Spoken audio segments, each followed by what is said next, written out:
नमस्कार। ये दूसरा मौका है जब केसीआर यानी चंद्रशेखर राव ने प्रधानमंत्री नरेंद्र मोदी की अगुवाई करने से कन्नी काट ली। फरवरी में भी प्रधानमंत्री तेलंगाना गए थे और तब कह दिया गया था कि मुख्यमंत्री का स्वास्थ्य ठीक नहीं है और बृहस्पतिवार को भी प्रधानमंत्री हैदराबाद गए थे। इंडियन स्कूल ऑफ बिजनेस यानी आईएसबी के 20 वर्ष पूरे होने के सिलसिले में वहाँ एक कार्यक्रम का आयोजन था। लेकिन केसीआर ने एक कैबिनेट मंत्री की ड्यूटी लगा दी और खुद बेंगलुरु निकल गए। वहाँ पूर्व प्रधानमंत्री एचडी देवगौड़ा और कर्नाटक के उनके सुपुत्र पूर्व मुख्यमंत्री कुमार स्वामी से मुलाकात करने के लिए। आजकल केसीआर एक मुहिम में जुटे हुए हैं, 2024 की मुहिम। और 2024 तो अभी दूर है। अभी जून में राष्ट्रपति का चुनाव होना है। तो केसीआर ने बीड़ा उठा रखा है कि राष्ट्रपति चुनाव में भारतीय जनता पार्टी को, प्रधानमंत्री नरेंद्र मोदी को, उनकी पसंद के कैंडिडेट को पटकनी दी जाए। इसलिए आपने देखा होगा कि पिछले दिनों वो अखिलेश यादव से भी मिले थे। उससे पहले मुंबई गए थे और उद्धव ठाकरे से मिले थे, शरद पवार से मिले थे। उनकी मुलाकात ममता बनर्जी से भी हो चुकी है और अभी 3 दिन पहले, 4 दिन पहले वो चंडीगढ़ भी गए थे। वहाँ उनकी मुलाकात आम आदमी पार्टी प्रमुख अरविंद केजरीवाल, पंजाब के मुख्यमंत्री भगवंत मान और किसानों के नेता राकेश टिकैत के साथ भी हुई थी। और मौका था किसान आंदोलन के दौरान जितने किसानों की डेथ हुई थी, चाहे किसी भी कारण से हुई हो, चाहे स्वाभाविक मौत ही क्यों ना हुई हो, उनके परिजनों को 3-3 लाख रुपए के चेक देने का। केसीआर यानी के चंद्रशेखर राव अपना कद ऊंचा करने के लिए बेवजह भी खजाना लुटा रहे हैं। तेलंगाना से इस किसान आंदोलन का कोई दूर दूर तक लेना देना नहीं था और अकेले चंद्रशेखर राव ही आकर के 3-3 लाख के चेक क्यों बांट रहे हैं, ये अपने आप में एक सवाल खड़ा होता है। पर चलिए, उन्होंने कर दिया। लेकिन वो एक मुहिम में जुटे हुए हैं कि भारतीय जनता पार्टी के खिलाफ जो लाइक माइंडेड पार्टियां हैं, जो नेता हैं, या कहना चाहिए कि जो भारतीय जनता पार्टी के निरंतर उभार की वजह से और अपनी राजनीतिक जमीन खोने के भय से आशंकित हैं, परेशान हैं, उनको एकजुट करना। वैसे तो 2019 के आम चुनाव से पहले आंध्र प्रदेश के तब के चीफ मिनिस्टर चंद्रबाबू नायडू ने भी काफी भागदौड़ की थी। उस समय दिल्ली आकर के राहुल गांधी को शॉल ओढ़ा रहे थे, अलग अलग जगहों पर जा रहे थे और उससे पहले मोदी सरकार के खिलाफ अविश्वास प्रस्ताव लेकर के आए थे लोकसभा में। और मोदी को जैसे वो सत्ता से बाहर ही कर देंगे, बेदखल कर देंगे, कुछ इस मूड में उस समय दिखाई दे रहे थे। लेकिन आंध्र प्रदेश के विधानसभा चुनाव में क्या हुआ और लोकसभा चुनाव में भी क्या हुआ, ये हमने और आपने सबने देखा है और हम जानते हैं उनका क्या हश्र हुआ है। आज कोई चंद्रबाबू नायडू का नाम लेने को तैयार नहीं है, कहीं वो मीडिया में दिखाई नहीं देते हैं। ऐसे कई चेहरे हैं जो पिछले कुछ सालों में मीडिया से ही गायब हो गए हैं। अब चंद्रशेखर राव लगे हुए हैं भारतीय जनता पार्टी के खिलाफ बाकी दलों को, नेताओं को एकजुट करने में।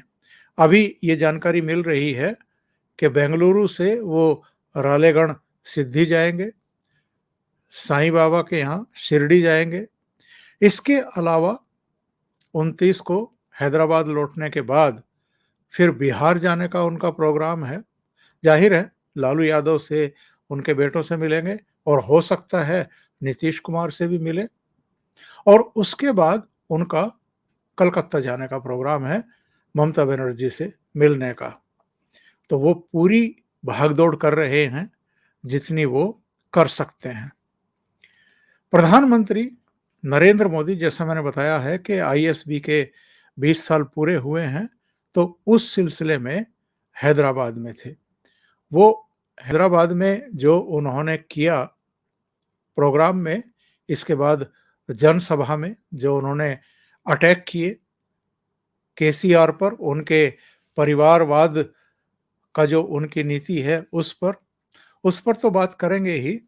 लेकिन उसके बाद प्रधानमंत्री का चेन्नई का भी कार्यक्रम था, यानी 2 कार्यक्रम थे, एक हैदराबाद का, एक चेन्नई का। तो चेन्नई भी गए।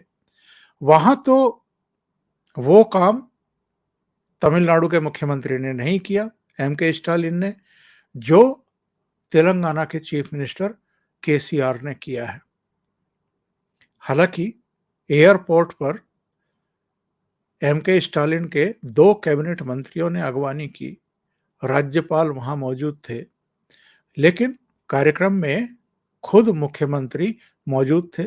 उन्होंने प्रधानमंत्री मोदी का सम्मान किया और वहां पर भी जो प्रोग्राम था, बहुत सारी ऐसी प्रोजेक्ट हैं जिनका उन्हें उद्घाटन करना था।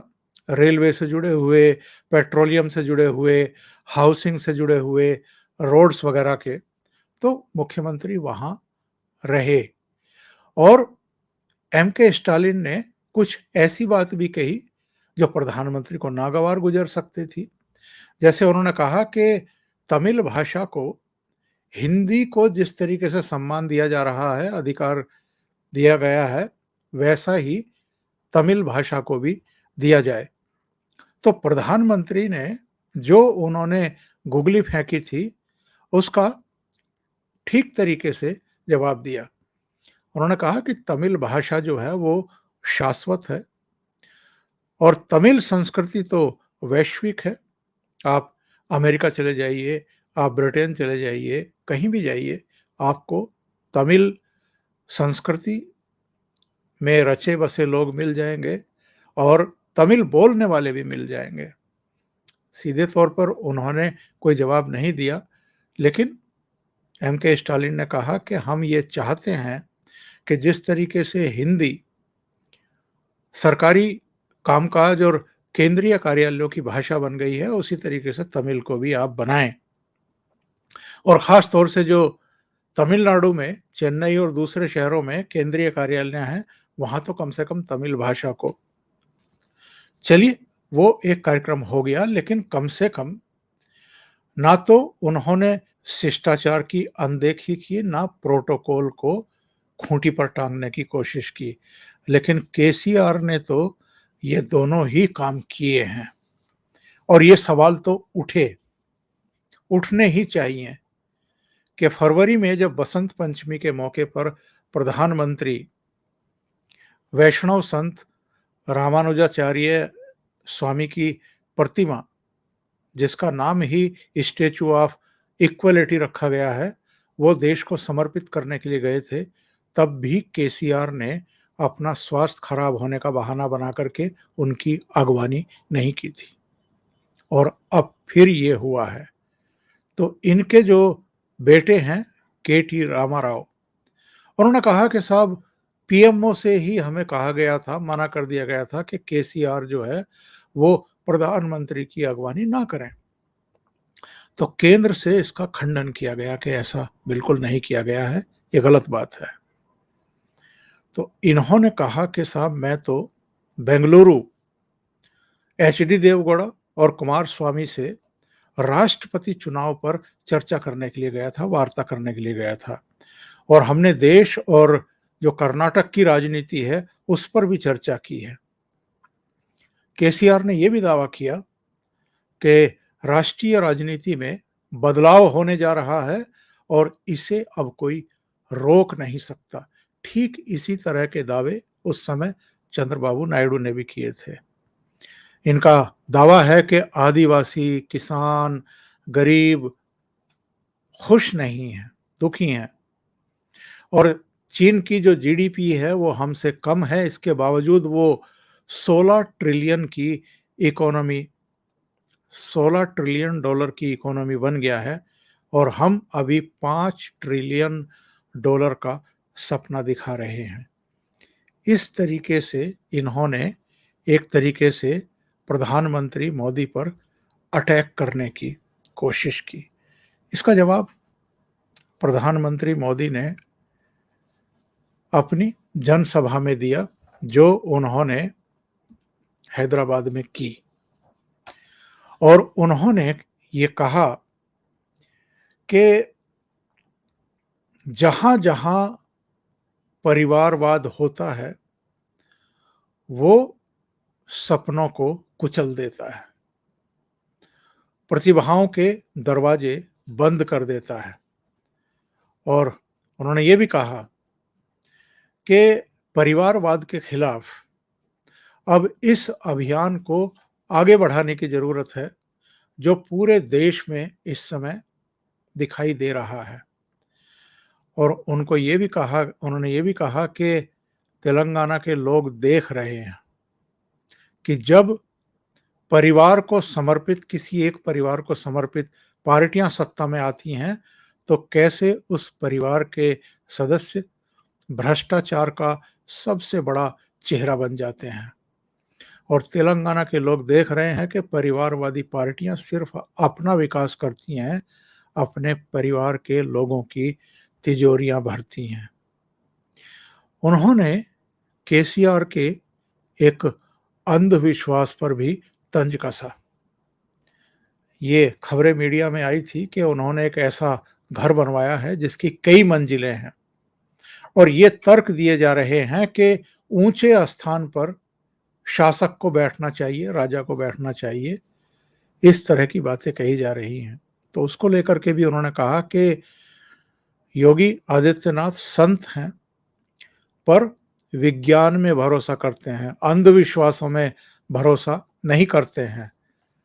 कहा गया था उनको भी कि आप एक फला जगह मत जाइए, मतलब नोएडा मत जाइए, वरना आपकी सरकार गिर जाएगी और आप दोबारा मुख्यमंत्री भी नहीं बन पाएंगे। लेकिन वो कई बार गए, इस अंधविश्वास को तोड़ने के लिए गए और वो दोबारा से अब मुख्यमंत्री भी हैं। प्रधानमंत्री ने यह भी कहा कि पिछले दिनों जो अलग-अलग चुनाव हुए हैं तेलंगाना में, भारतीय जनता पार्टी की जो जीत हुई है, वो स्पष्ट संकेत है कि तेलंगाना के लोगों ने अब मन बना लिया है। तेलंगाना में बदलाव पक्का है और भारतीय जनता पार्टी का सत्ता में आना तय है। ये प्रधानमंत्री ने वहां पर विचार रखे। प्रधानमंत्री ने ये जो दावा किया है कि भारतीय जनता पार्टी का आना तय है, ये बेसलेस नहीं है। कुछ साल पहले तक कोई सोच भी नहीं सकता था कि तेलंगाना जैसी जगह पर भी भारतीय जनता पार्टी का उभार हो सकता है। 2018 में वहां विधानसभा चुनाव हुए थे और टीआरएस को कुल मिलाकर के 119 विधानसभा सीटों में से 88 मिली थी और जो पिछला चुनाव था, यानी इससे पहला विधानसभा चुनाव, उसमें टीआरएस को 63 सीटें मिली थी। यानी 2018 के विधानसभा चुनाव में इनकी 25 सीटें और बढ़ गई। और इनको कुल मिलाकर के 97,749 वोट मिले। दूसरे नंबर पर कांग्रेस रही, जिसको 58,83,111 वोट मिले और उसको 19 सीटें मिली। उसकी 2 सीटें घटी पिछले विधानसभा चुनाव के मुकाबले। तीसरी ताकत कौन उभर करके सामने आई थी 2018 के चुनाव में? भारतीय जनता पार्टी। तेलंगाना में भारतीय जनता पार्टी को 14,50,456 वोट मिले। सीट हालांकि उसकी एक आई, लेकिन 14 लाख वोट मिले और तीसरे स्थान पर वो रही। भारतीय जनता पार्टी से कम 2 पार्टियां वहां रही, एक टीडीपी यानी चंद्रबाबू नायडू वाली और एक असदुद्दीन ओवैसी वाली एआईएमआईएम। असदुद्दीन ओवैसी की पार्टी को 5,61,000 वोट मिले, 7 सीटें मिली, क्योंकि ये टीआरएस के साथ मिलकर के लड़ रहे थे, एक समझौता था। टीडीपी, उसको 7 लाख वोट मिले और 2 सीटें मिली। ये तो 2018 की बात मैं कर रहा हूं, विधानसभा की। लेकिन 2019 के लोकसभा चुनाव में क्या हुआ तेलंगाना में? भारतीय जनता पार्टी की 4 लोकसभा सीटें आई। एक आदिलाबाद सुरक्षित, इसके अलावा पेड़ापल्ली ये भी सुरक्षित, और ये आदिलाबाद तो आदिवासी कैंडिडेट के लिए सुरक्षित है। इसके अलावा उसने निजामाबाद की सीट जीती और चौथी सीट जो है वो सिकंदराबाद की जीती। 17 सीटों में से 4 भारतीय जनता पार्टी ने जीत ली और जो आपका टीआरएस है उसने 9 सीटें जीती। अंतर क्या है? पिछली बार टीआरएस ने 2014 में 12 सीटें जीती थी और 2019 में ये घट करके 9 रह गई। 2014 में भारतीय जनता पार्टी को 1 लोकसभा सीट मिली थी और इस बार उसने 4 सीटें जीत ली, यानी जो 3 सीटें घटी टीआरएस की, वो भारतीय जनता पार्टी की झोली में आकर के गिरी। और वोट ऑफ परसेंटेज 2018 में भारतीय जनता पार्टी का वोट परसेंटेज जो है वो मात्र 7.1% था, जो लोकसभा चुनाव में बढ़ करके हो गया 19.45%। और टीआरएस का 41.29, जो विधानसभा चुनाव में 46.9, करीब करीब 47% था।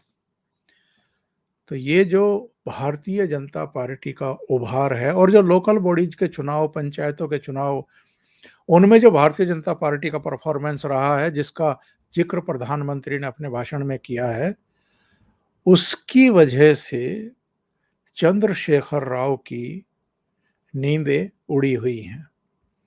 उनको लग रहा है कि उन्होंने निर्धारित समय से पहले विधानसभा चुनाव करा करके, उस समय चूंकि किसी की तैयारी थी नहीं, तो उन्होंने चुनाव का ऐलान करवा दिया, मतलब प्री पोल करा दिए और जीत गए और मुख्यमंत्री बन गए।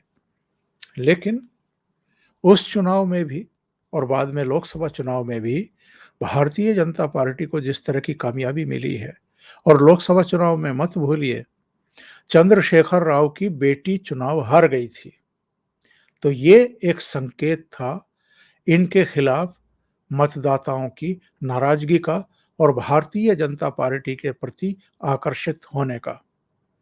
तो चंद्रशेखर राव जो है वो चंद्रबाबू नायडू की तरह ही इस समय सक्रिय हैं भारतीय जनता पार्टी के खिलाफ, क्योंकि उनको ये लग रहा है कि भारतीय जनता पार्टी तेलंगाना में घुस चुकी है और वहां उसका बेस बन चुका है।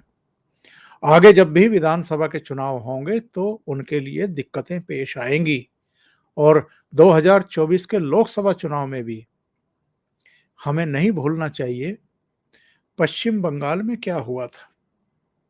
पश्चिम बंगाल में भारतीय जनता पार्टी का पहले बेस बना, पिछले विधानसभा चुनाव में केवल 3 सीटें मिली थी और ये इस बार के विधानसभा चुनाव में 77 सीटें हो गई।